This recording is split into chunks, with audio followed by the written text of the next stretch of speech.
Hello and welcome to the F&O Show on Bloomberg Quint Live, India's first digital live streaming business news service. Good morning, Agam. Good morning, Darshan. I'm Agam Vakil, here are the headlines. It's a tepid start to trading day. The Nifty trades around 10,750, but Kotak Mahindra Bank and Reliance Industries are among the top F&O movers. Kotak Mahindra Bank is seeing fresh short positions, while there is long unwinding in Reliance Industries. Kotak Mahindra Bank is the top loser on the Nifty after multiple shares changed hands in multiple block deals. ING is said to have sold its entire stake in the lender. And on the other hand, oil marketing companies are leading the gains on the Nifty after oil prices have come off their 2019 high. Okay, let's see what the markets are doing. Absolutely flat as the flats in markets are. They're absolutely flat at this point of time.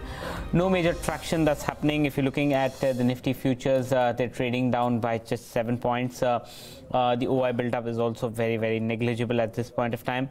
The Bank Nifty futures, they are also down by pull up the Bank Nifty futures.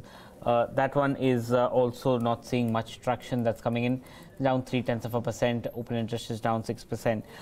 10,800 seems to be the big, resistance level for the market, at least at this point of time. So 10,800, 900 and 11,000 is where call writers are active, but 10,700 to lower level is where put writers are active. So there is heavy bit of support that the market is seeing at the 10,700 mark, at least as far as the series is concerned. Let's see what's happened in trade today, and you can see it's again at the 10,800 where maximum positions are being taken, both on the call side and put side. Call writers are much more aggressive in trade today, but that's where traction is being seen. Agam, anything on the stock specific side that you're spotting? Yeah, Darshan, there's no doubt about the fact that it's been a relatively quiet day of trade, but I'm sure we have a bunch of stocks out there which are actually buzzing. And of course, while Kotak Mahindra Bank is right at the top of that list on the losing end, we're looking at BEML, which is seeing traction, about near 20% increase in OI there. So some gains coming in there. Jubilant FoodWorks is another interesting counter. It's losing out for the second straight day on the trot, if it's not more than that. But and it's under pressure. There's shorts building there as well. Apollo Hospitals and Arvind are the other two counters which are seeing, well, a little bit of accumulation in OI. Arvind, of course, looking at more weakness coming through. In terms of stocks which are seeing a decline in open interest, we are seeing Yes Bank, and actually the decline here in OI is substantial. There is about a short covering coming through, and Yes Bank almost at 220 rupees per share when it comes to its underlying.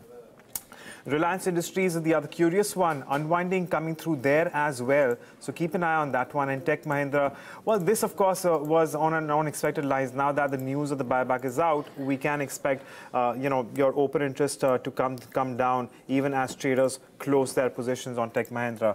So on the whole, keeping an eye on Yes Bank, Reliance Industries, Tech Mahindra, and of course a whole host of the other counters which are seeing surge in open interest today, Darshan.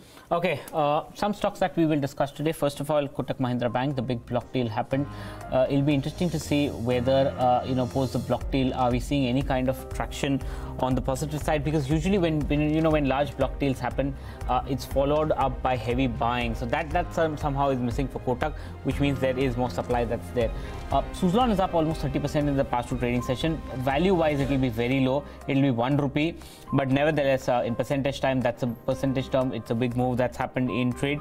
JSW Steel, a couple of steel stocks have managed to rebound. Price hike have coming in, so that's something we'll talk about. Reliance Industries yesterday moved up, but at the end of the day gave up most of the gain. So it's showing some bit of signs of breaking out, but that's clearly not happening. Just Dial is up in trade. Just Dial actually is down in trade after a big move. Yesterday, the difference between the spot and the futures was almost 40 rupees. So it's interesting to speak to our guest to find out what exactly happened. Dish TV is down in trade. Yesterday, a big move coming in post, DD removing the free, a couple of paid channels moving off DD free to air, which potentially could help Dish TV, and BPCL is the last stock that we will talk about. So if you have any queries in any of the stocks that we've just spoken about, you can call us on 02245 02245404141. Write to us on Twitter, Facebook with the AskBQ hashtag. You can WhatsApp us. The number is there. So that's the trend. That's the discussion that we'll be having today.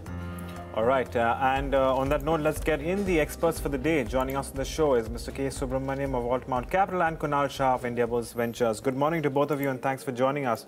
Mr. Subramanyam, let me start with you. A little bit of a pause after very sharp moves on the indices over the previous 1 week or so. What's your reading now?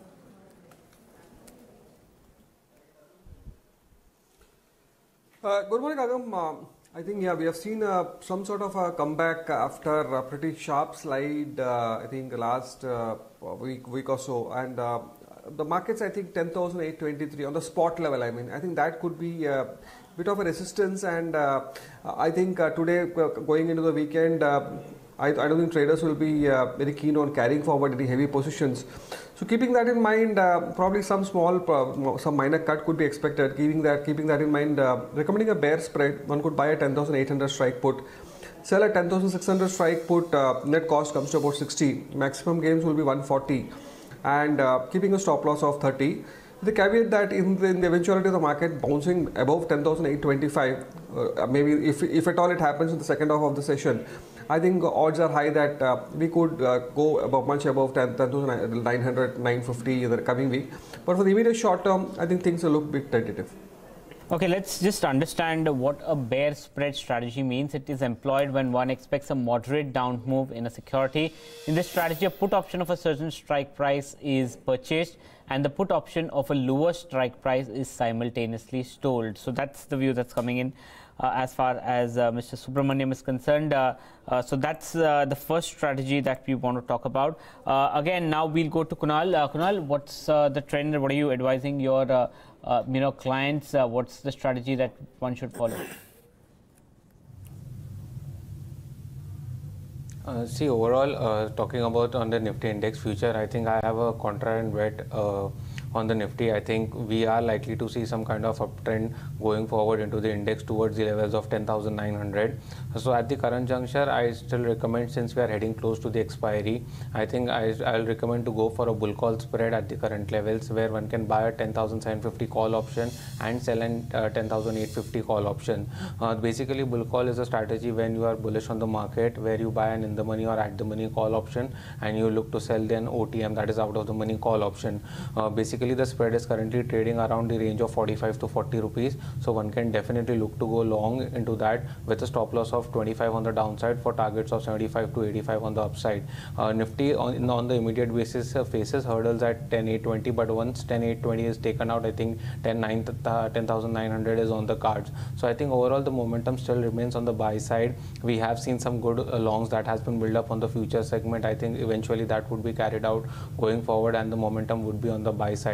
So for Nifty, my strategy would be to deploy a bull call spread at the current juncture. It would be a safe strategy to be executed at the current levels instead of going longs into the futures. For Bank Nifty, my strategy would be on the open side, on the naked side, that is, you can buy Bank Nifty futures at the current levels with a stop loss of 26,850. I think whenever the markets were declining for Bank Nifty, 26,800 was a very crucial support. Eventually, Nifty broke the immediate supports, but Bank Nifty never broke 26,800. So I think for Bank Nifty, 26,800 would be like a make or break level. So I think as long as the index stays above 26,800, it still remains in the buy mode. So one can buy Bank Nifty futures at the current levels with a stop loss of 26,850 for targets of 27,300 to 27,400 on the upside. Okay, so opposing strategies from both our experts today. So while Mr. K. Subramanyam is playing a bear spread, Kunal is playing a bull call spread. So before we move on, I'm going to also explain what a bull call spread is. It is employed when one expects a moderate up move in a security, and in this strategy, a call option of a certain strike is purchased and a call option of a higher strike is simultaneously sold. And of course, we're going to keep an eye on both these strategies as we move in to this trading week as well, and especially given the fact that it's expiry. So we're certainly going to see a lot of traction there. But on that note, let's move in and talk about stocks then. Kunal, I'm going to come back to you. What stocks are you betting on? See, my first pick would be Muthoot Finance. I think the stock has given a fresh breakout, and since the past 3 to 4 days, we have seen some significant amount of open interest that has been built up on the future segment. I think definitely the stock is heading towards the new highs going forward, so one can definitely look to long the stock at the current levels with a stop loss of 520 for targets of 565 to 575 on the upside. The horizon would be for 2 to 3 days. The stock yesterday closed on a breakout level, so I think yes, the momentum still remains on the buy side, and one should definitely be on the long side. My second pick for the day would be BEML. As mentioned in the start of the show, the stock has seen a breakout and some significant amount of open interest has been built up on the futures segment. I think the momentum is likely to be carried forward. The long-term chart still looks very attractive at the current levels. The risk-reward ratio looks on the buy side very attractive, so one can definitely look to long the stock at the current levels with a stop loss of 800 for targets of 835 to 845 on the upside. So overall, the momentum still remains for BEML, where the breakout has happened and the longs have started to build up. So I think it's an initial fresh move that has started into the stock and can see some significant upside. So BEML would be my second pick on the long side.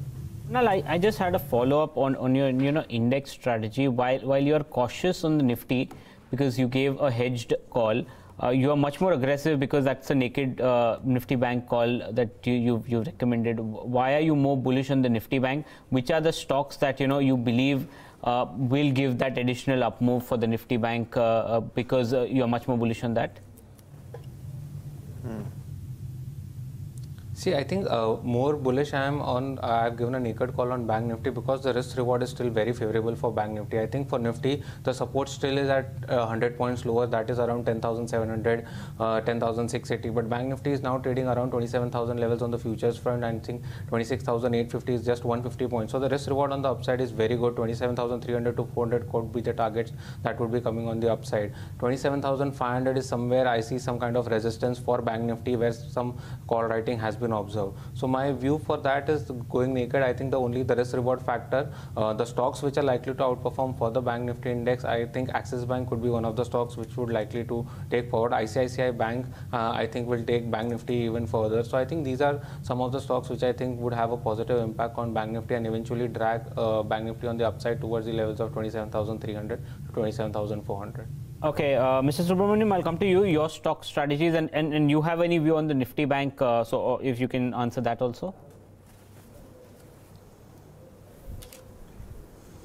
The Nifty Bank, I think, could be heading for some sort of resistance closer to levels of 26,720 thereabout. So therefore, not much of an upside. So I would be a bit neutral.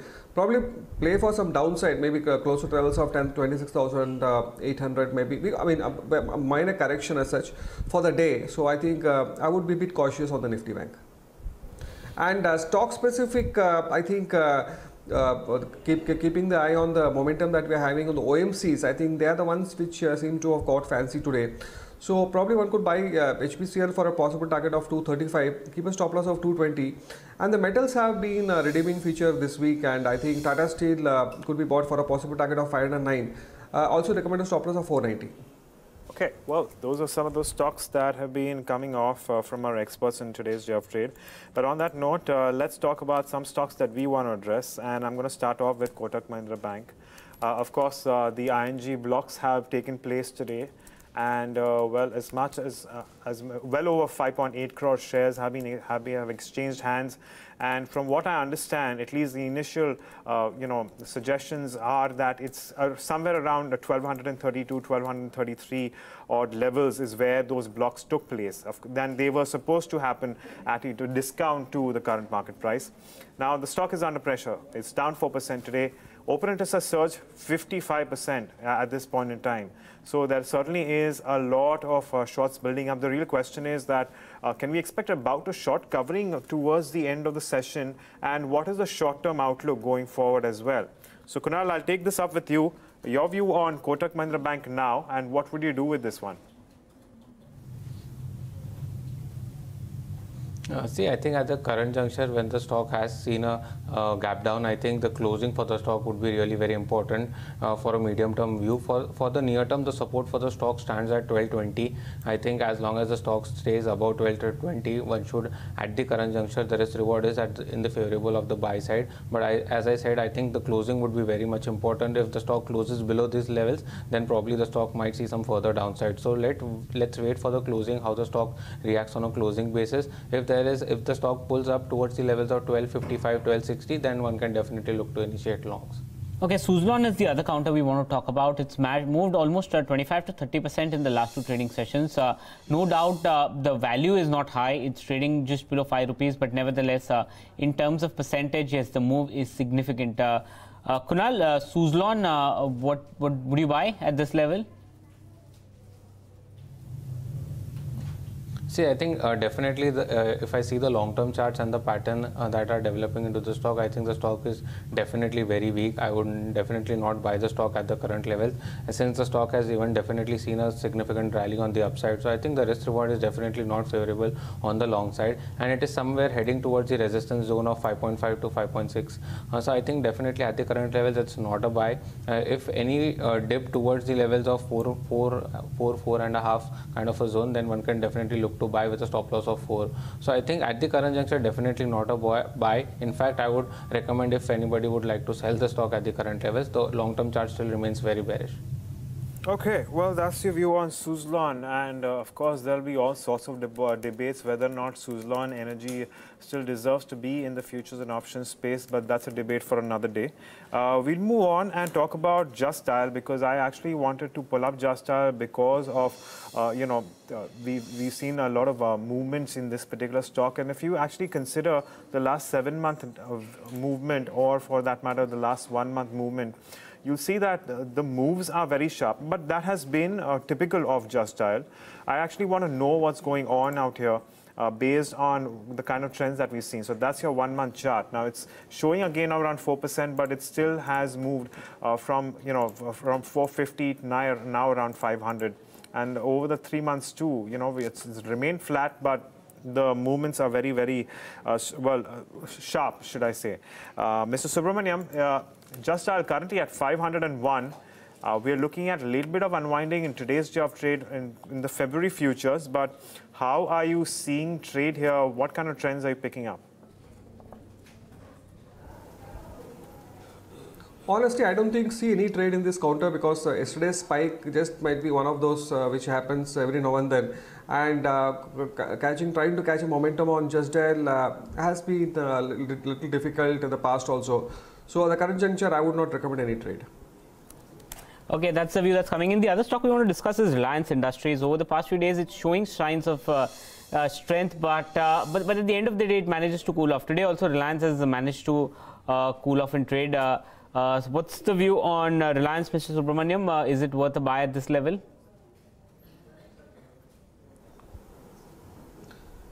I think Reliance has seen a significant amount of put writing at the 1200 strike. So on any days of weakness close to expiry, if it dips below 1200, I think you'll find a lot of short covering coming about. I don't see it closing below 1200 for the for the expiry. So a stock which clearly remains an outperformer, and we have seen some decent correction as well. So definitely should be kept on the radar, and I would expect probably the stock to move up to levels of maybe 1260 closer to expiry. So any correction I think would be considered for some buying to take place. Okay, well, from Reliance Industries, let's shift focus to BPCL, and Mr. Subramanyam already has a positive view on HPCL, but I also wanted to address BPCL because that's also been moving in tandem with the OMCs. Of course, to a certain extent, this can be attributed to the gains that we're seeing in crude oil as well, but it is seeing about 2.5% increase today when it comes to its spot. Kunal, your view on Bharat Petroleum now, how would you stand in trade here? See, I think Bharat Petroleum at the current juncture, 345, 346 is a resistance zone. It is trading to near to the resistance zone. So if the stock crosses this level on an intraday basis, then I would definitely recommend to go for a buy and look for targets of 360 to 365 on the upside. So I think wait for 345, 346 to be crossed on an intraday levels. If that is crossed, then definitely it remains a buy with a stop loss of 338 for targets of 355 to 360 on the upside. Okay, before we end, a couple of other stocks quickly. JSW Steel. Steel stocks are showing a little bit of traction. Kunal, JSW Steel, what do you make of it? It's down in trade. Yesterday, steel was showing a bit of revival, but that somehow has not sustained. JSW Steel, what do you make of it? See, I think since the last 2 days, as you mentioned, yes, definitely the metal sector is trying to make some kind of momentum, but I think it still needs some confirmation on the upside. Entire metal packs, JSW Steel at the current levels is trying to form a base around the zone of 260, 262 kind of a range. I think still the confirmation has not been given by the stock, so I think we need to wait for some more confirmation on the upside. I think the stock once crosses 278, 279 kind of a zone on the upside, we'll see some sharp momentum on the upside towards the levels of 295 to 300 zone. Overall, the stock still remains in a buy mode. I think the risk reward ratio is still favorable on the buy side. The long term charts have seen some significant decline, but the decline has been very slow. So I think that is a very good part about the stock.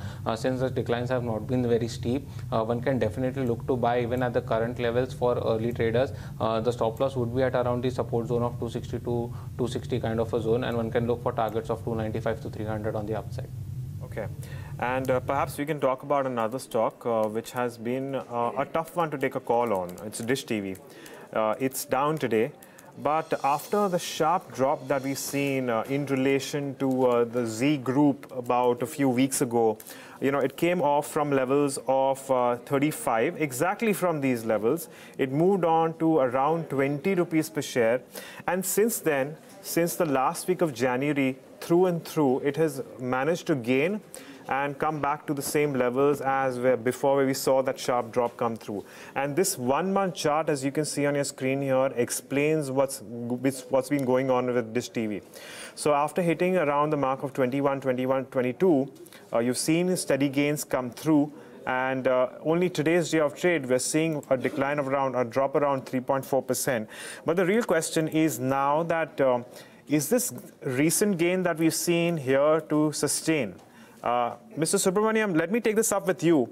After the last couple of days, we've also seen Dish TV move back above its 50-day moving average as well.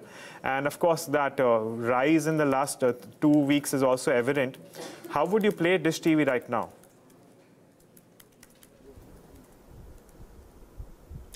See, I think going by the overall pattern that Dish TV has exhibited, I think as far as the chart is concerned, I think closer to the levels of 40, I think you'll see some sort of unwinding coming about. We have seen some sort of short covering and maybe some long build-up as well, but not a stock which has really given confidence to take on the long side.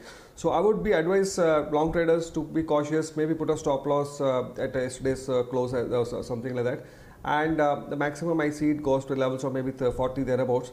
So beyond that, I think there's not much of an upside. So 40s also might be a bit stretched. So the unwinding comes, then we'll see the stock cracking again. So I would advise some sort of part broking as well, at least in the current levels. All right. On that note, I'm going to take a moment to thank both our experts, Kunal and Mr. Subramanyam, for joining us and taking us through their views on the futures and options markets. For more updates on the F&O space, you can check out our website, bloombergquint.com, where we have plenty of data on futures and options in terms of strikes as well as various series. And with that, it's a wrap on this edition of the F&O Show. But for more news and updates, stay tuned to Bloomberg Quint Live.